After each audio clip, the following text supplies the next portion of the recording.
everyone, my name is Elle, and today I wanted to share with you guys some of my favorite drugstore beauty products. So here are my quick thoughts on makeup. I think that you could get good products at any price point, whether it's $20 or $2, I have no bias. As long as a product works for me and it doesn't affect my skin in a negative way or irritate it, then I am good to go to purchase it. With that said, all the products I'm showing you guys are from the drugstore and I just wanted to share them with you. So let's get on with the first product. When it comes to skincare, I am pretty picky just because my skin is super sensitive and it just reacts to new products pretty easily. I've been looking for a gentle cleanser and I think I found the one. I've been consistently using this one for about 8 months and it is Dickinson's Witch Hazel Foam Cleanser, and it is incredibly gentle for the skin, but it still manages to kind of take out all of my makeup, dirt and oil without leaving it too over dried. It's supposed to be meant for oily skin and I find that my skin still feels relatively moisturized after I use it because Witch Hazel is beneficial for the skin. I'm just happy I found a cleanser that works for me because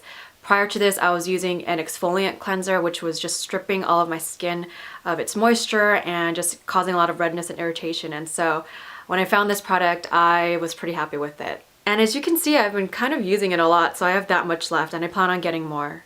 Alright, moving on to BB cream. I am obsessed with beauty bombs because I just like the multi-purpose use of them, and I've been using Revlon's Photo Ready BB cream, and my color is light medium because obviously I'm very light, but the color matches really well with my face. Since it is a photo ready product, it actually does what it's supposed to do. It preps your skin really beautifully. My pores are minimized and it's just a really good layering product under my powder and it just makes everything stick. And what I love about it the most is that it has SPF 30 in it, which is amazing because that just minimizes my makeup routine. I don't have to go back and put on sunscreen or another moisturizer. I could just use everything in here. So if you're looking for a BB cream to use and you don't want to invest in a really expensive one, get the Revlon Photo Ready BB cream and let me know if you like it. Now typically over my BB cream, I'll throw on this baby, and it is Rimmel's Stay Matte Powder. And as you can see, I've pretty much hit the bottom on this one, and I've actually bought this at least 3 times. My shade is Creamy Natural because I just wanted a really nice neutral shade and I didn't want to go too pale, I didn't want to go too beige, and this one is actually a very nice natural color. I'm actually wearing it right now. What's great about it is if you are the type of person to have like a shiny face at night, all you have to do is take a face brush and just take a little bit of the powder and just dot it on the areas of your face that are really shiny, and it'll take away all that shine and make it look really smooth and clean.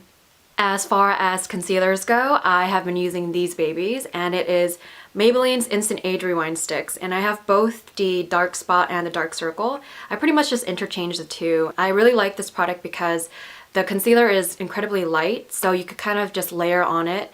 It comes with a sponge-like applicator. All you have to do is just twist the product to actually pull it out. After applying a few dabs of this, I just kind of go in with the concealer brush and then just kind of blot it in, and it just does a good job of concealing everything. These are definitely great inexpensive concealers. Now, if you're a fan of NARS's blush and bronzer duo, then I recommend getting this, which is e.l.f.'s dupe of that, and it's a fraction of the price, so totally worth your money.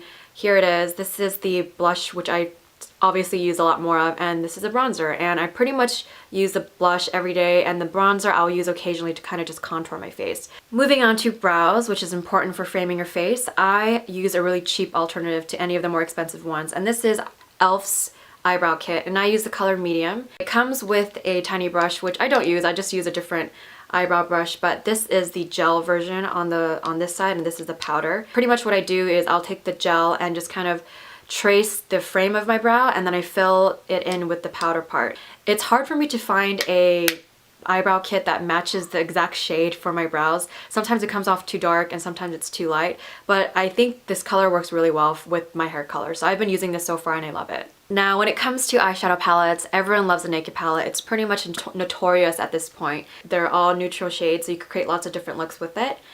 But if you're not ready to make that investment yet, you could go ahead and get the e.l.f. version of it, which is also neutral shades. I think they provide more colors actually, so yeah, they do. Highlighting colors, there's more at the top and darker shades at the bottom. And you could actually see if you want to bite the bullet and invest in the Naked palette, you could just play around with the cheaper version. And I find that the colors are pretty much as pigmented. As long as you use a really good primer, then the eyeshadows actually stay on all day. Alright, now onto eyeliner. I've used tons of different liners before because Eyeliner and brow stuff is what I typically always have to wear for my face just so I could kind of brighten it. This has done a really good job at kind of just staying on my lids, and this is L'Oreal's Blockbuster liner, and it is a liquid liner.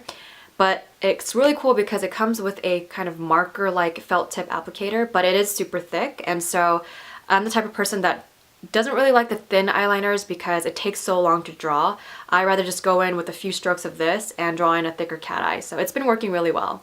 Rounding up my list today are 2 lip products that I really love, and I'm someone who is a diehard fan of matte lipsticks because I don't like too much shine on my lips, and so I've been using lots of different matte lip products, and this is one I've been loving, which is NYX's matte lipstick.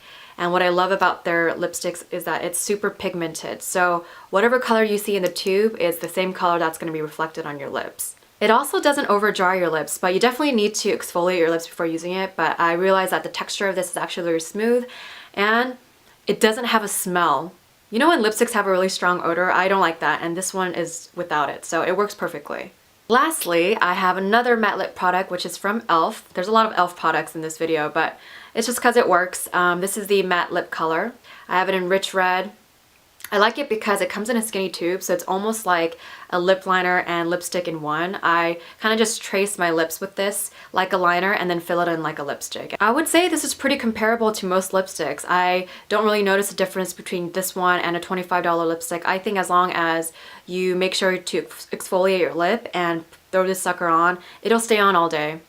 Yeah, so I definitely want to get more colors of these because I just find that it's so much more easier to use. I don't know, I just find it so fun to just kind of draw on my lips with this instead of a lipstick, which is more thicker. I think it's just a lot more precision that comes from a skinnier tube like this. Okay, so that about wraps up my list. I hope you guys enjoy the products I showed you guys. I will leave all of the links for these products below so you guys can click that and check that out if you want to buy it. Also, my blog site and every other link I will leave in the description box. As always, thanks so much for watching, and I will talk to you guys next time. Bye!